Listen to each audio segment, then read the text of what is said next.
Gracias por permanecer ahí, ese público tan fiel de Voz para el Cambio.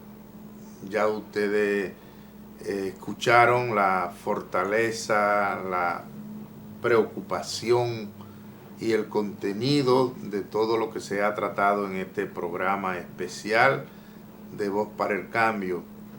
Tenemos la esperanza de que estos compañeros nuestros se reincorporen de inmediato para seguir viendo. Ya vemos ahí a Alfonso Torres, a quien le cedemos la dirección. Gracias, Juan Francisco. Cuando usted habló de... Vayamos a lo internacional hace un momento, se refirió solo al tema Haití, la vacuna, la frontera y todo lo que ahí pasa. Bueno, ustedes hicieron un ejercicio interesante sobre el tema Haití, República Dominicana, la cultura, lo económico, que no se vacunan ni se van a vacunar.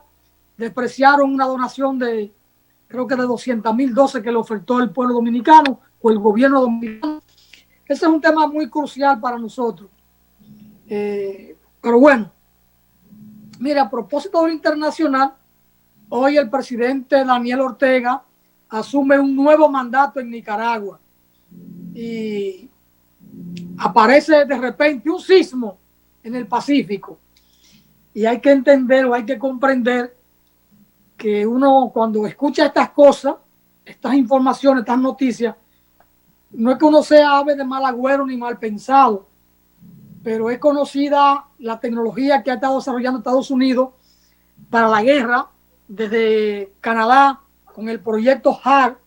Hay que recordar que el terremoto de Haití no fue un asunto natural, el del año 2010, un 12 de enero, sino que fue provocado ensayando una bomba de nitrógeno. Y ahora, justamente, juramentándose el presidente de Nicaragua, un sismo en el Pacífico. A mí eso me cae muy, muy sospechoso. Pero bueno, yo no soy quien para entrar en esos análisis. Además, son cosas que ocurren de manera muy clandestina, que no es tan fácil demostrar ni comprobar. Simplemente uno, por la cultura que uno tiene, las informaciones de las cosas que van ocurriendo, uno opina. Algunos dirán que es una especulación, y en cierto modo sí, porque cuando usted no tiene la comprobación científica o los hechos en la mano, entonces todo se convierte en una especulación. Pero bueno, Daniel Ortega asume, creo que un sexto mandato. Nicaragua es de él y de su esposa, ¿verdad?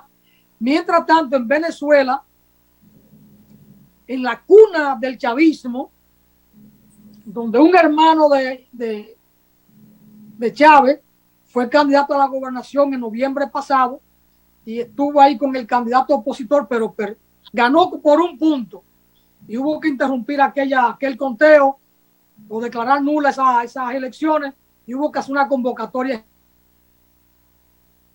especial.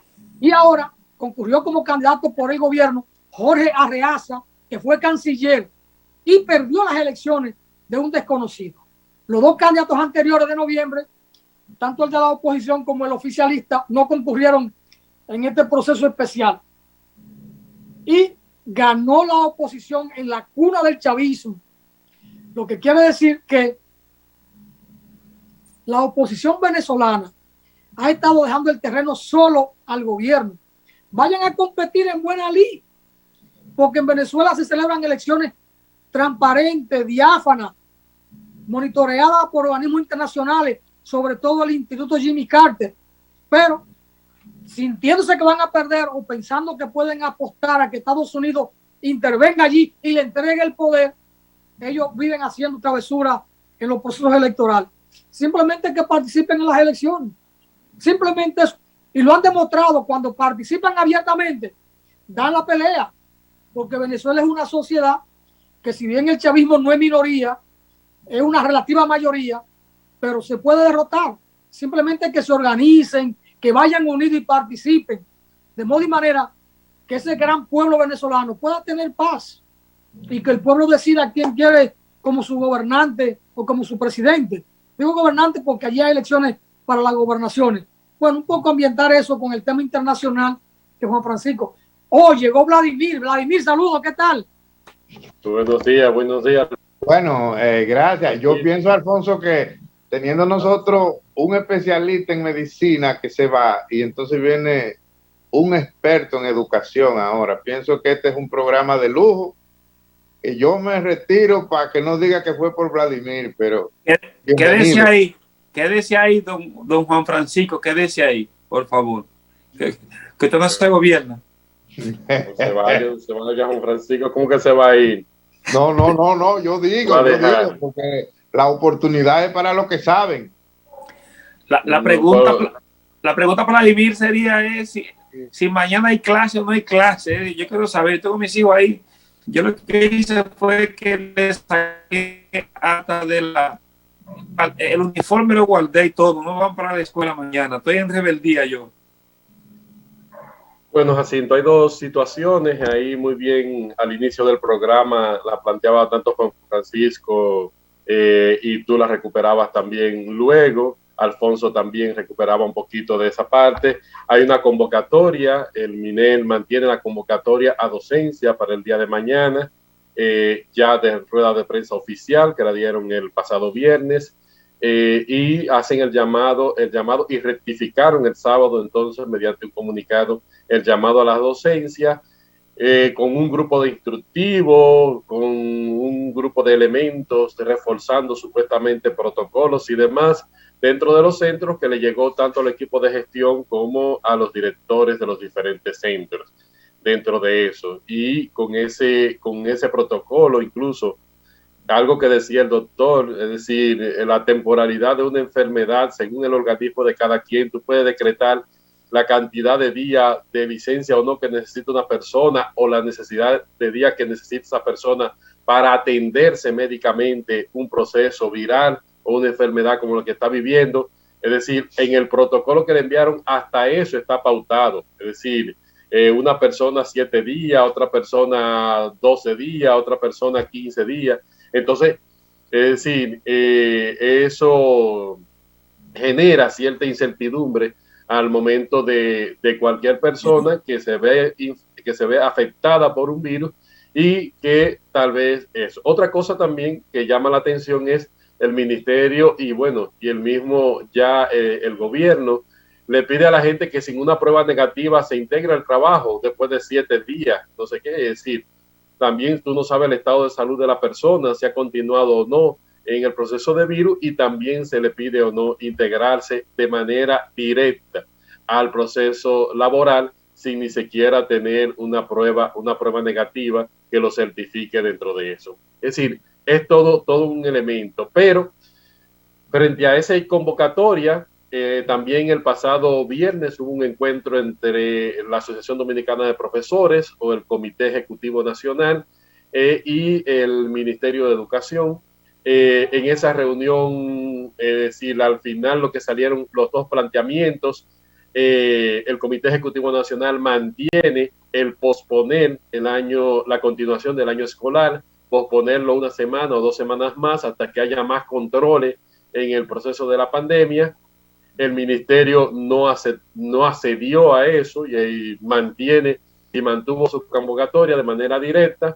Hoy el Comité Ejecutivo Nacional iba a reunirse, no sé si ya comenzaron su reunión, pero iba a reunirse para entonces tomar una posición como gremio de manera directa frente al llamado y a la convocatoria hecha por el MINER en este caso. Entonces, a la espera del día de hoy, lo que va a pasar frente a eso. Aún así, hay sesionales, es decir, ustedes saben que la ADP tiene sesionales que funcionan y tienen autonomía para funcionamiento en sus municipios de manera directa. Hay sesionales donde ya emitieron comunicado de posposición de inicio de año escolar. Vi, por ejemplo, San Pedro de Macorís mandó a hacer posposición y lo que se vaya a hacer que sea de manera virtual en esto. Sé que vi también la sesional de Higüey, también estuvo también planteamiento de esto. La sesional de San Juan de la Maguana mandó a posponer, también solicitó posponer una semana dentro del año escolar hasta que haya como más controles dentro del proceso de esto. Entonces, hay sesionales que han estado solicitando entonces la posposición del inicio o la continuación del año escolar, que no sea esta semana y posponiéndola por lo menos hacia la próxima semana de manera directa. Veremos a ver qué plantea el CEN el día de hoy, que es el Comité Ejecutivo Nacional del ADP, y frente al planteamiento que haga el CEN, también las sesionales también asumirán, las que vean lo pertinente o no, asumirán este planteamiento que se haga a nivel nacional, y entonces se verá entonces cómo va a haber el equilibrio dentro de ese proceso. El caso es que, es decir, ante todavía la ambivalencia en los últimos minutos dentro del proceso,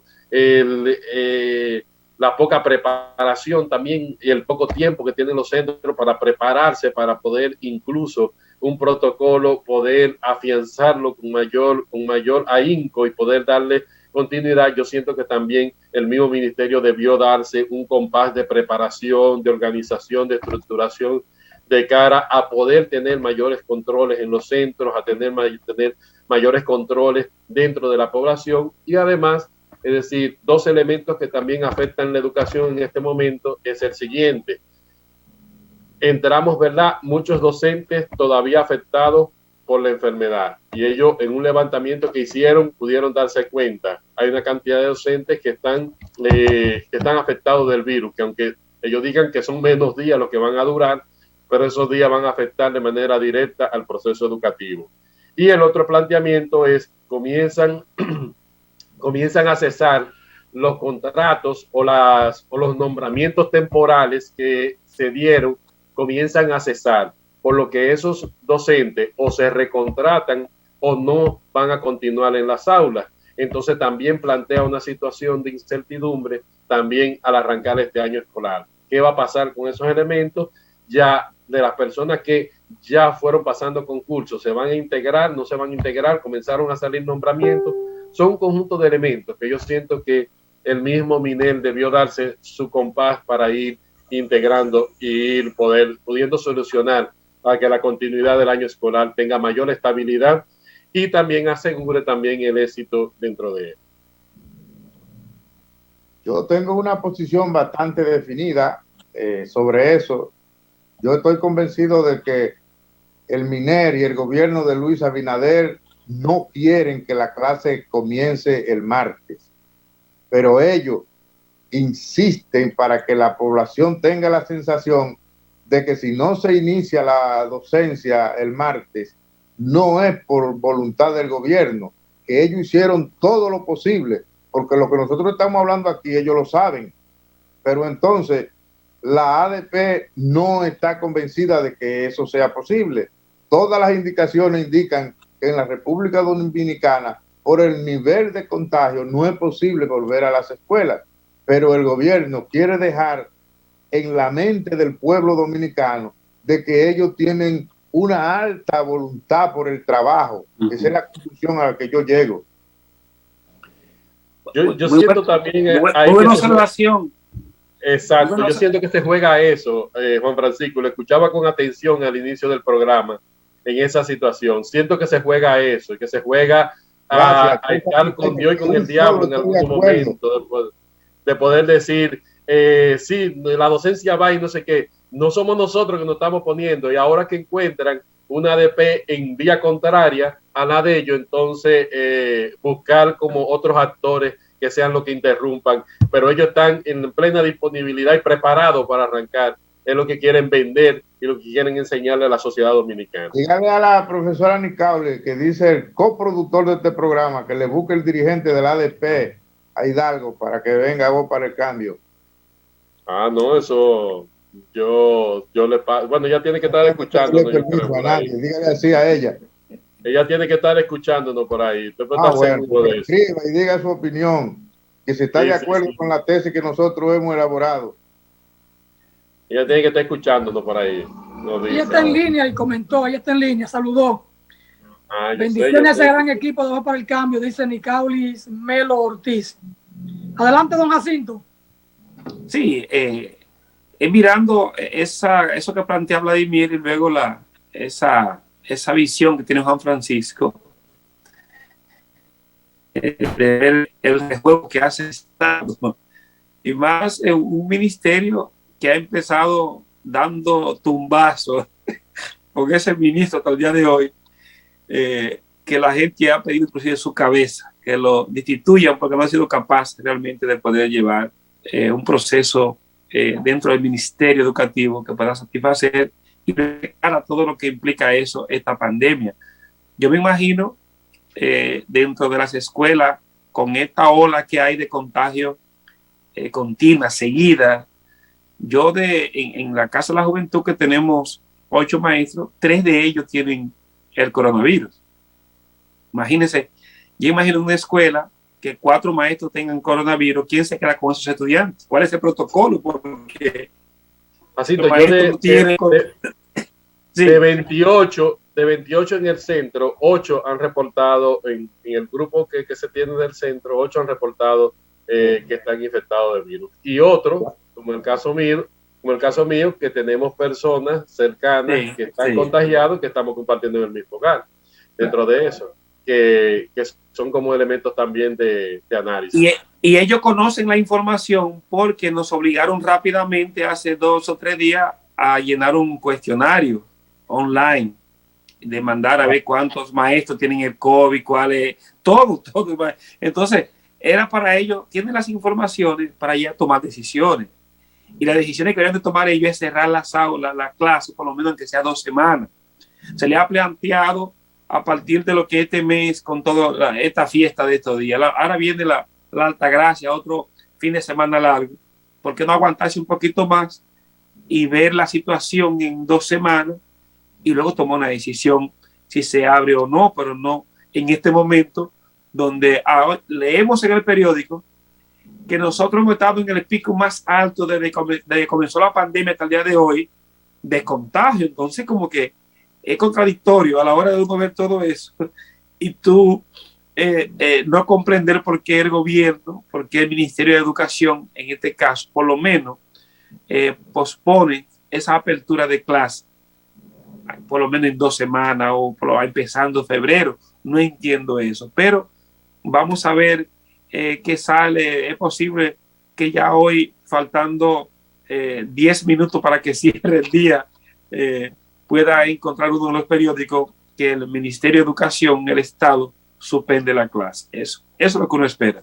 Y Joaquín, y otra cosa, ahí Jacinto y Alfonso y Juan, le tiran la canana a los padres también. Es decir, ellos saltan que es un proceso flexible y voluntario. La apertura es flexible y voluntaria. Si los padres quieren mandar a los muchachos a la escuela, el que no quiera, entonces que lo deje en su casa y lo acompaña de manera virtual, o el centro tiene que acompañarlo de manera virtual, de manera directa. Es decir, que también su responsabilidad de asegurarle entonces el proceso educativo la delegan frente a la voluntad o no de los padres, y muchas veces sabemos cuál va a ser la voluntad de los padres dentro de eso. Bueno, vamos a ver qué esperamos. A mí me duele mucho lo que voy a decir. Si Vladimir quiere que no me lo conteste, pero yo siento que hay directores o ministros del MINER que no tienen doctorado en educación y lo han hecho mejor que este ministro. Hay acciones muy buenas de otros educadores. Bueno, Milagro Ortiz Bosch, por ejemplo, póngalo así. Milagro Ortiz Bosch, creo que tiene doctorado ella. No, pero no en educación. No. Es que él no lo requiere conocer porque doña Milagro es abogada y él no quiere saber de los abogados. Que lo ha dicho aquí, yo no estoy inventando. Dice que cierren las facultades por 10 años. Mire, don Alfonso, yo este año, uno de los propósitos que yo lo mismo, lo tengo escrito ahí, es de venir más pacífico este año. Y sobre todo más pacífico con mi compañero de labor en Voz para el Cambio. Entonces, cualquier cosa, es como un compañero que en el seminario, cada vez que él se confesaba con el padre Luis Oregui, en paz descanse, parece que el padre Luis le daba a él algo que él salía de ahí, ya te sabes, casi volando en el aire, y todo lo que yo le atacaba a él, me decía, no, tú tranquilo que yo estoy ya, me han puesto una vaselina que todo me rebala, me decía él. Y no había manera de yo molestarle porque eso a él no lo inmutaba. Yo también me propuse este año, don Juan Francisco de la Rosa, que yo también tengo mi vaselina puesta, así que estoy en esa calma, pidiendo oración por usted, por mis compañeros, para que este país pueda buscar mejores senderos. Y estoy en esa sintonía a partir del diaconado que he recibido, de siempre estar acompañando a la feligresía, a la gente, a esa parte espiritual. Así que el Señor me le bendiga, Juan Francisco. Amén. Juan Francisco, usted conoce, Juan Francisco, Vladimir, que hay una máxima o un axioma que dice que a confesión de parte, relevo de prueba. Sí. El señor Jacinto Ascensión ha confesado que él disfruta molestar. Por eso molestaba a su compañero en el seminario. Así que Juan Francisco, entienda que lo que ha pasado en estos años en el programa ha sido la intención del señor Jacinto de molestarlo a usted. Póngase usted la vaselina y cuando él lo quiera molestar, déjala que rebale. Mira, hemos llegado al final del espacio porque el ministro puede delegar en los padres para que decidan sí o no, pero el tiempo no delega en nadie. El tiempo aplasta cuando llega y tenemos que cerrar aquí el espacio. Muchas bendiciones para todos. Gracias por estar ahí. Gracias, Vladimir, don Jacinto y sobre todo Juan Francisco, que se fue al estudio para coordinar la conversación. Hasta mañana. Gracias. Bye. Un placer.